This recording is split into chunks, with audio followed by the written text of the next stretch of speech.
តើអ្វីទៅគឺជាចិត្តវិទ្យាខ្មៅងងឹតបើយោងតាមការចងក្រងនៃសៀវភៅល្បីៗជាច្រើនបានឲ្យនិយមន័យរួមមួយថាចិត្តវិទ្យាខ្មៅងងឹតគឺជាការសិក្សាអំពីស្ថានភាពរបស់មនុស្សដែលតាក់ទងទៅនឹងការប្រើប្រាស់យុទ្ធសាស្ត្របញ្ចុះបញ្ចូលការបង្ខិតបង្ខំនិងការដាក់សម្ពាធផ្លូវចិត្តដើម្បីទទួលបានអ្វីដែលខ្លួនចង់បានពីអ្នកដទៃដោយពុំបានខ្វល់ពីផលប៉ះពាល់ឬក្រមសីលធម៌ហើយវាគឺជាផ្នែកងងឹតនៃខួរក្បាលរបស់មនុស្សដែលប្រើប្រាស់ចំណេះដឹងចិត្តវិទ្យាជាអាវុធជាជាងការប្រើប្រាស់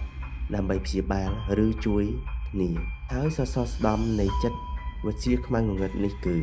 ការចេញពីលក្ខណៈសម្បត្តិ3យ៉ាងដែលគេហៅថាត្រីកោណងងឹត1អំនួតជ្រុលហួសហេតុការយល់ថាខ្លួនឯងអស្ចារ្យជាងគេត្រូវការសរសើរជានិច្ចនិងខ្វះមេត្តាចំពោះអ្នកដទៃ2ល្បិចកលនិយមការជឿថាលទ្ធផលសំខាន់ជាងវិធីសាស្ត្រមនុស្សប្រភេទនេះប្រើល្បិចបោកប្រាស់និងកេងចំណេញដើម្បីសម្រេចតែគោលដៅហើយការមានអារម្មណ៍មិនខុសឆ្គងឬសោកស្ដាយពេលធ្វើបាបអ្នកដទៃនឹងមានចរិតរឹងរូសត្រជាក់ត្រជុំហើយគោលបំណងនៃចិត្តវិទ្យាខ្មៅងងឹតនោះគឺដើម្បីសម្រេចនូវគោលដៅធំ4គឺ1ការគ្រប់គ្រងចង់ឲ្យអ្នកដទៃធ្វើតាមបង្គាប់របស់ខ្លួនគ្រប់ពេល2ការកេងចំណេញទាញយកផលប្រយោជន៍ជាលុយកាក់អំណាចឬឋានៈពីអ្នកដទៃការបំបាក់ស្មារតី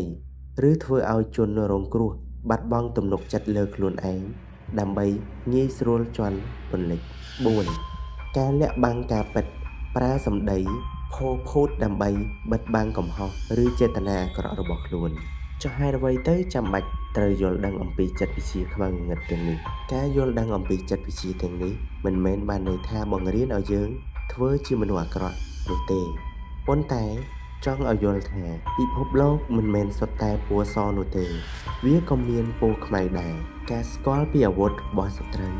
គឺជាវិធីសាស្ត្រការពារខ្លួនដ៏ល្អប្រសើរបំផុតដើម្បីឲ្យអ្នកងាយស្រួលយល់ពីរបៀបដែលចិត្តវិទ្យាខ្មៅងងឹតដំណើរការក្នុងជីវិតជាក់ស្ដែងខ្ញុំសូមលើកយកឧទាហរណ៍ជារឿងខ្លីមួយដែលបង្ហាញពីចេតនានិងបច្ចេកទេសក្នុងការបំពុលខួរក្បាលឲ្យវង្វេងនិងការកាត់ផ្តាច់ទំនាក់ទំនងអន្ទាក់នៃពាក្យផ្អែមល្ហែមមានបរិសម្នាក់ឈ្មោះសុកនិងនារីម្នាក់ឈ្មោះតារាពួកគេទើបតែចាប់ផ្ដើមស្រឡាញ់គ្នាសុកគឺជាមនុស្សដែលពូកែប្រើចិត្តវិទ្យាខ្មៅងងឹតដោយមិនអោយតារាដឹងខ្លួនឡើយការប្រើនុយផ្អែមល្ហែមដំបូងឡើយសុកធ្វើល្អដាក់តារាខ្លាំងណាស់គេទិញកាដូឲ្យរាល់ថ្ងៃសរសើរនាងមិនដាច់ពីមាត់និងចំណាយពេលជាមួយនាង24ម៉ោងតារាមានអារម្មណ៍ថាសុកគឺជាមនុស្សប្រុសដ៏ល្អបំផុតក្នុងโลกនេះគឺជាការបង្កើតការពឹងផ្អែកអារម្មណ៍ការកាត់ផ្ដាច់នៅពេលតារាចង់នៅជាមួយមិត្តភក្តិឬគ្រួសារសុកចាប់ផ្ដើមប្រើសម្ដីបែបនេះអូនទៅជួបមិត្តភក្តិអូនចុះបងមិនអីទេទោះបីបងកំពុងឈឺក្បាលហើយចង់ឲ្យអូននៅក្បែរក៏ដោយមិត្តភក្តិអូនសំខាន់ជាងបងមែនទេដោយសារក្តីស្រឡាញ់តារាក៏សម្រេចចិត្តនៅជាមួយសុកហើយបន្តិចម្ដងនាងក៏ដាច់ឆ្ងាយពីអ្នកនៅជុំវិញខ្លួនរហូតសល់តែសុកម្នាក់គត់ជាទីបង្អែកការបំពន់ខួរក្បាលថ្ងៃមួយតារាឃើញសុកលួចឆាតជាមួយស្រីផ្សេងទៅពេលនាងសួរសុកមិនត្រឹមតែមិនសុំទោសទេតែគេបែរជាខឹងច្រឡោតតោតទោសហើយនិយាយថាអូនឯងឈួតហើយមែនទេបងគ្រាន់តែនិយាយរឿងការងារអូនឯងនឹងហើយដែលគិតច្រើនពេកសង្ស័យច្រើនពេករហូតធ្វើឲ្យហត់ចិត្តបើនៅតែបែបហ្នឹងទំនាក់ទំនងយើងច្បាស់ជាបែកបាក់ដោយសារចរិតអូនឯងហើយតារាចាប់ផ្ដើមសង្ស័យលើខ្លួនឯងនាងគិតថាប្រហែលជាខ្លួននាងកំពុងតែគិតច្រើនប្រហែលជានាងខុស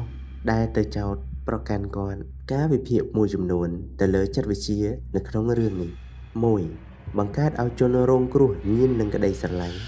ដើម្បីងាយស្រួលគ្រប់គ្រងនៅពេលក្រោយ2ការធ្វើឲ្យតារាមានអារម្មណ៍ខុសឆ្គងលើរឿងមិត្តភក្តិដើម្បីឲ្យនាងធ្វើតាមអ្វីដែលខ្លួនចង់បាន3ការបង្វែរកំហុសពីខ្លួនឯងទៅឲ្យជនរងគ្រោះវិញ